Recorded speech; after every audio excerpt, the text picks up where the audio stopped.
બળબડતા તાપમાં અબોલા જીવોની મદદે ભુજની માનવજ્યોત સંસ્થા।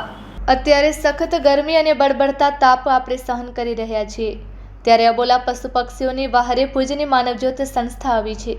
સમગ્ર કચ્છની અંદર 40,000 ચકલીઘર તથા 40,000 કુંડાઓ લટકાવવામાં આવ્યા છે, જેના થકી તરસ્યા પક્ષીઓને પીવા પાણી મળી રહે છે, તેમજ ચકલીઓને રહેવા ઘર મળ્યું છે। સાથે સાથે જીવદયાનું અતિ ઉત્તમ શ્રેષ્ઠમાં શ્રેષ્ઠ કાર્ય થઈ રહ્યું છે। માનવજ્યોતના પ્રબોધ મુનવર સુરેશભાઈ મહેશ્વરી, રમેશભાઈ મહેશ્વરી, પૃથ્વીરાજસિંહ જાડેજા, સહદેવસિંહ જાડેજા તેમજ આનંદ રાયસોની, દીપેશ શાહ, કનૈયાલાલ અબોટી, રફીક બાવા, નીતિન ઠક્કર, ભૂપેન્દ્ર બાબરિયા સહિતના સર્વે કાર્યકરો સેવા આપી રહ્યા છે। ઉનાળાની સખત ગરમી અને બળબડતો તાપ, અત્યારે હજુ પણ આપણે ગરમી અને તાપનો સામનો કરી રહ્યા છીએ। સખત ગરમી જેને કહેવાય ને, અત્યારે ધમ બપોરે આપણે જોઈએ તો રોડ ઉપર ચકલો ન ફરકે એવી પરિસ્થિતિ હાલમાં આપણે જોઈ રહ્યા છીએ।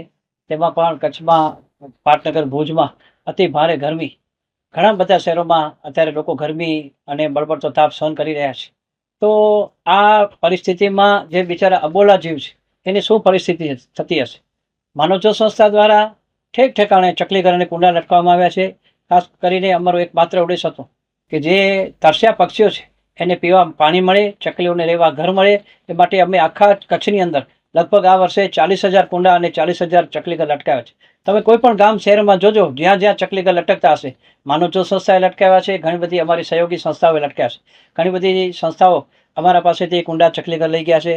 અમને જે પ્રમાણે કે એ પ્રમાણે અમે કુંડા ચકલી ઉપર નામ પણ લખાવી દઈએ। આ તો એક જીવદયાનું કામ છે, એમના હાથે થાય કે અમારા હાથે થાય, પણ આ કામ અત્યારે આખા કચ્છમાં પહોંચ્યું છે, જેના કારણે પશુ પક્ષીઓને ઘણી બધી રાહત મળી છે। ખાસ કરીને અબોલા જીવોની વાત કરું તો ગાય માતાઓ માટે અમે લોકોએ ઠેક ઠેકાણે જાળીઓ ગોઠવી છે।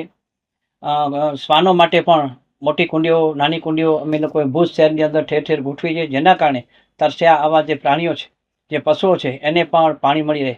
અને અત્યારે આખા કચ્છની અંદર માનવજ્યોત સંસ્થાના કુંડા અને ચકલીઘર આપ સૌ લટકેલા જોઈ રહ્યા છો।